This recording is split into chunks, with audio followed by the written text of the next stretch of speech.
Hey everybody, it's Hunter Fisher, Trapper, Trader, Guide, Scout, and Interpreter, and just a country cook, Steve Hall, here in Nashville, Tennessee, along with pretty Miss Sheila running that camera. Hi, Sheila. Hi.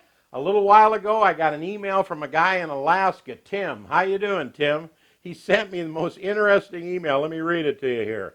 You just combine 1.5 cups of self-rising flour with 1 cup of plain Greek yogurt.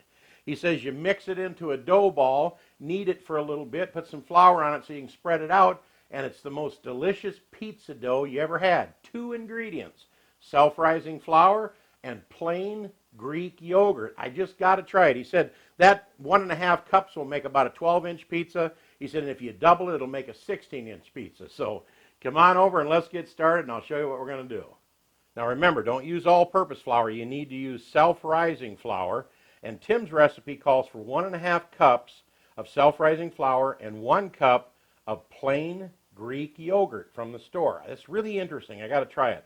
I'm making a double batch, so obviously I got 3 cups of self-rising flour and 2 cups of Greek yogurt because I want to use my little dough hook here in my KitchenAid mixer that Sheila got me. And now remember, you don't have to put it in any baking soda or salt or anything. Put this on the very first click. And now we're going to start adding our yogurt in there. In fact, Sheila, if you want to, why don't you get a close-up of this? All right, we're just going to add this yogurt in here a little at a time as that dough hook is mixing up our flour. It's already starting to turn into a pretty good little dough ball. But Tim up in Alaska, thanks for sending me this recipe, because we're going to make a pizza with your 2-ingredient pizza dough. Now, if you do happen to have a great recipe you'd like to send us, you can always send it to shotgunredcompany@yahoo.com. I don't get a chance to answer all of your emails, but thank you very much for sending all your comments about me and Sheila and recipes and ideas, and especially appreciate you subscribing to our channel and sharing it with all your friends. All right. Now that's exactly a double batch. Let's let this work for a little bit and see how it turns out. Once that gets mixed pretty good, if it hasn't turned completely into a ball just yet, I'm just going to sprinkle a little flour in there until it grabs it. Because I love this KitchenAid with this dough hook on it. It works really cool. It's pulling more and more flour off the bottom. I can still see a little bit down there, so I'm going to give it a second. Now he said in his email you might have to add just a little bit of flour so it's not sticky to your fingers, and I think he's pretty much right with everything so far. So we're going to put a little pinch of flour in there, just a little at a time, and watch that dough hook turn that into a ball. There we go. Starting to do it already. Now you can do this mixing in a big bowl, and you can also just knead it out on a flat surface with a little bit of flour, but I like to let this thing do all the work. Look at that. It's getting better and better. Try another little pinch of flour in there. There we go. Look at it. Doing great. I am really interested in trying this because he says once you mix that self-rising flour and that plain yogurt together and then you let it sit just for a few minutes and let it kind of rise, he says it smells so good. So we're going to check it out here in just a second. You don't want to knead it to death. You only want to do it for a couple, 3 minutes. That looks pretty good there. So, all right. Let me take my bowl out of here. I'm going to hit this with another bit of flour on it so I can get a hold of it without it sticking to my fingers. All right, like Tim said, we added a little bit of flour to our hands. We got that in a nice ball you can handle. We're going to cover this with saran wrap, let it sit for about 15 minutes, kind of just let it rise a little bit, and then we're going to roll it out and see if we can make some pizza dough out of this. All right, we had one of these down in the drawer, but that looks a little bit smaller than 16 inches, so I don't think that's going to work. So we're going to use this cookie sheet here. I'm going to spray it a little bit first. Then we're going to take our dough, flop it out on here. Now you can roll it out, but I'm actually going to kind of try to just smash it out, because there's some pizza guys that don't roll out the pizza. They just smash it out. Same thing with people that make biscuits. So I'm going to try to kind of make a rectangle-shaped pizza here and keep going and going until we run out of dough. And this is that double batch from that Tim up there in Alaska that gave us the recipe. Then we're going to put some toppings on here. He says bake it in the oven at 500 degrees for 10 to, I guess, 25 minutes, he said, depending upon the thickness of the dough and depending upon your oven. Now, I'm used to cooking pizzas like at about 425, so I might split the difference and just go to 450. But either way, this is what I'm interested in, is the taste of this dough, to see what it tastes like. We'll kind of make a little bit of a ridge out here at the edge so our sauce doesn't run off.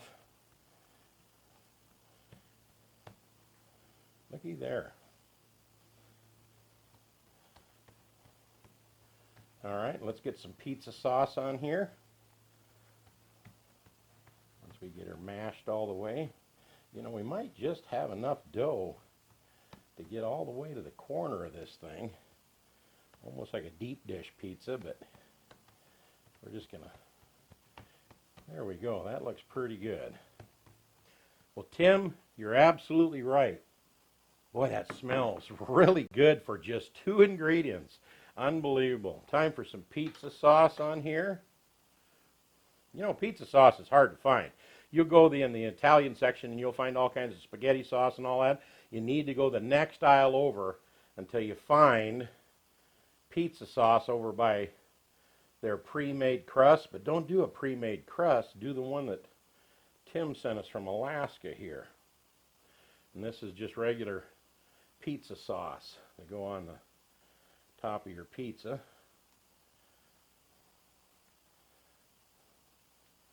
Run that out pretty close to the edge there.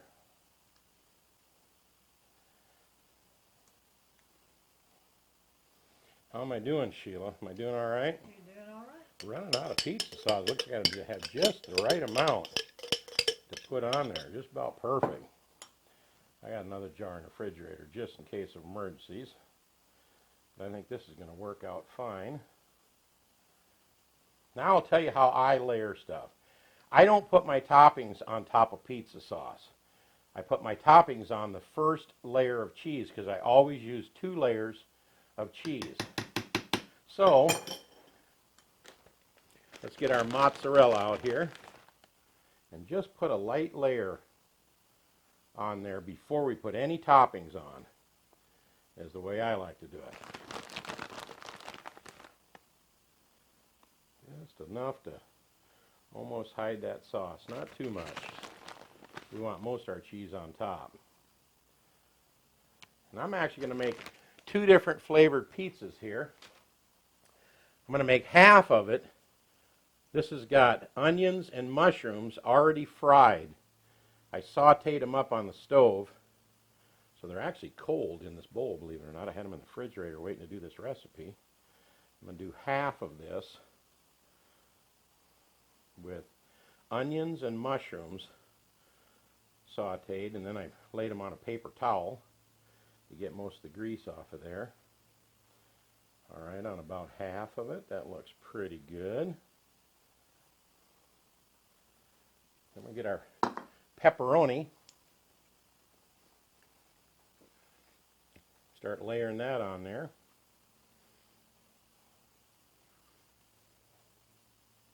And to me, pepperoni should just about touch. I like to have plenty of pepperoni on there. Okay, and this is our last 2 slices.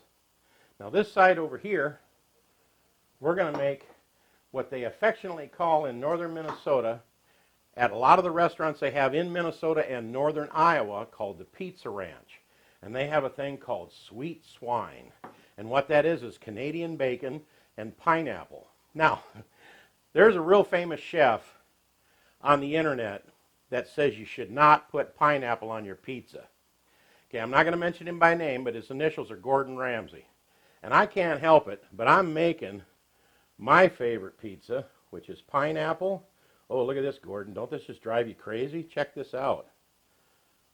You know, and all of our subscribers out there, they like to put whatever they want to put on their pizza, and not some highfalutin chef tells them they can't put pineapple on their pizza. Where do you get off telling people what to put? In all of our videos, we always say, put on the ingredients that you like the best because it's yours. Look at that pineapple on there. I hope that just drives him crazy. And we have one thing to say to that guy that tells us we can't put pineapple on our pizza.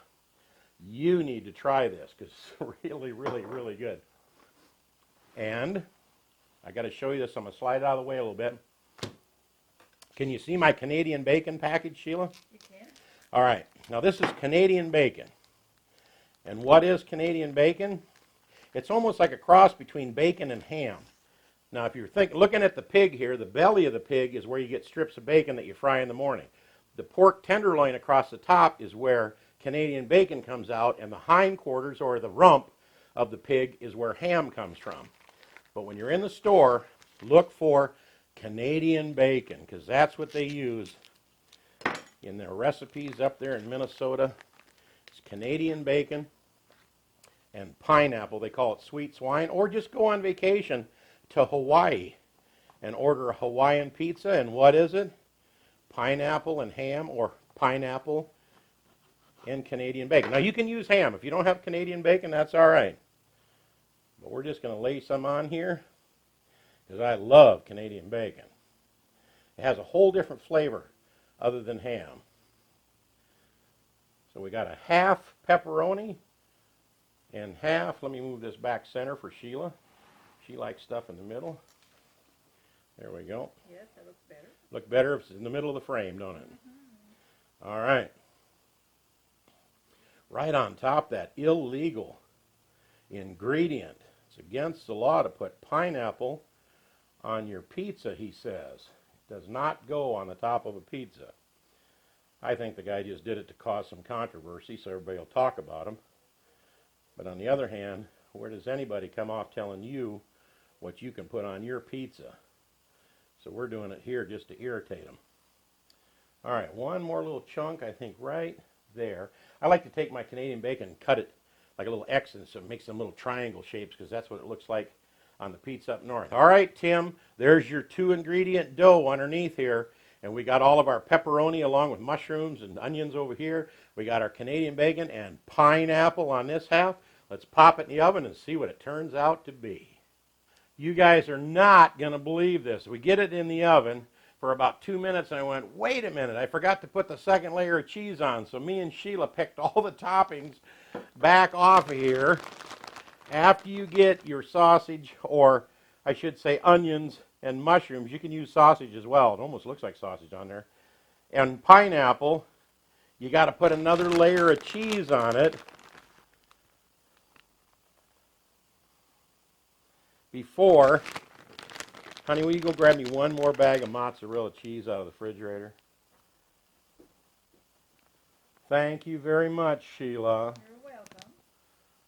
Let me get some more mozzarella cheese on here.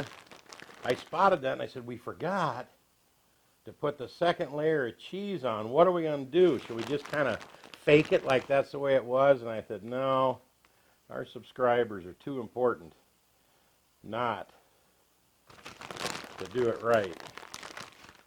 Then once we get another nice layer of mozzarella cheese on top, then we can put our toppings on, because nobody puts cheese on top of the pepperoni. And nobody eats pineapple on their pizza. That just kills me. All right, here we go. Now we're looking better, don't you think? Mm-hmm. Now we got a lot more cheese on there. Perfect. Now let's get the toppings back on. Here we go again.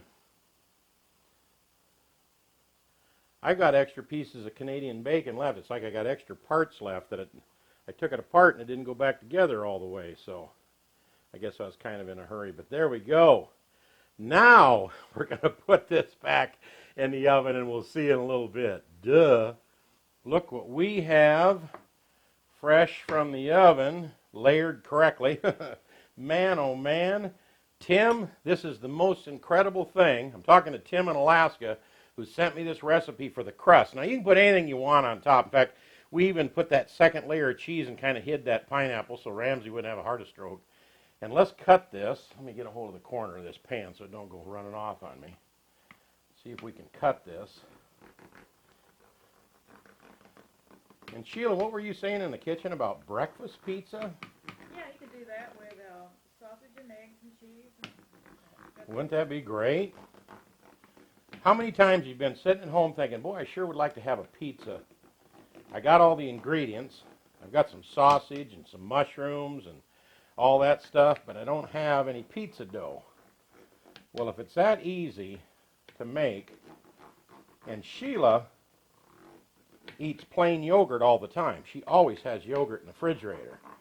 So, and I always have self-rising flour in the cupboard. Ta-da, there you have it. Let me get something to get this out of here. See if I can't find a small little flipper to dig down in here. I'm really excited about this crust. Look at that. Nice and fluffy and thick along the edges there. I'm also going to get one piece from over at the edge here so I can get the edge of this. And I told Sheila to bring me a knife, and she did, so I could cut right next to the, because you can't roll your pizza cutter all the way up to the edge of that pan. Perfect. Let me scoot this little guy out of the way. Move him down into the illegal pineapple section. Look at that pepperoni building up them little puddles of grease on there, which have all that flavor. Man, oh man. And there you have it. Pepperoni pizza, sweet swine pizza, which has the pineapple and Canadian bacon. But I'm going to let this cool for just a second, and then we're going to do a taste test and see what we got here. All right, we did Tim's recipe from Alaska. We let this pizza cool just enough so it don't burn the roof of my mouth. I've got to try this, because if this works, we're going to have pizza from now on with 2 ingredients. And we're talking about the crust. Forget about what the topping is. We just want to try the crust.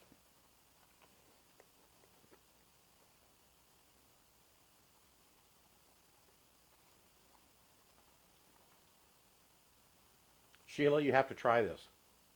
This is better than any pizza that we order from any place around here. I'm telling you, the flavor of that pizza dough is terrific. If I'm lying, I'm dying. I would never steer my subscribers wrong. You know me. If I got something wrong, I'll just say, I don't care for that. Or somebody sends me a recipe, Jim, it needs more salt. This pizza crust is phenomenal. Let me try some of this illegal pineapple pizza over here. Wait till you taste this crust. Hi, Tim. She loves pizza, and she's going to love this. And she really likes pizza that has pineapple and Canadian bacon. I don't mean to talk with a mouthful, but I can't help myself. This is just phenomenal. It's absolutely way better than grocery store pizza dough that tastes nasty. And it's better than anything that we order anywhere. I'm going to try some different layers of it, crushing it out thinner, maybe leaving it a little thicker. But I just kind of rolled it out to a standard pizza thickness with my fingers, kind of mashing it instead of rolling it. And wow, it's that big because I did a double batch, but we'll put all the ingredients in the description box below, and it's pretty simple. 1.5 cups of self-rising flour, 1 cup of plain yogurt. Man, Tim from Alaska, you got something here, and you got us. This is great. Everybody, we hope you enjoy this recipe. We thank Tim from Alaska for sending it to us. And if you'd like to send us a recipe, you can always contact us at shotgunredcompany@yahoo.com. But we really hope you subscribe to our channel. Little Shotgun Red's face will pop up over here in a little bit. When it does, you can click on it. When you hit subscribe, hit that little bell right next to the word subscribe. That way you'll be notified every time we come out with a new recipe. We're going to put one over here that we hope you enjoy, but most of all, is this the most delicious pizza crust made with 2 ingredients you ever ate? Hold on one second. I'm going to try the edge of the crust.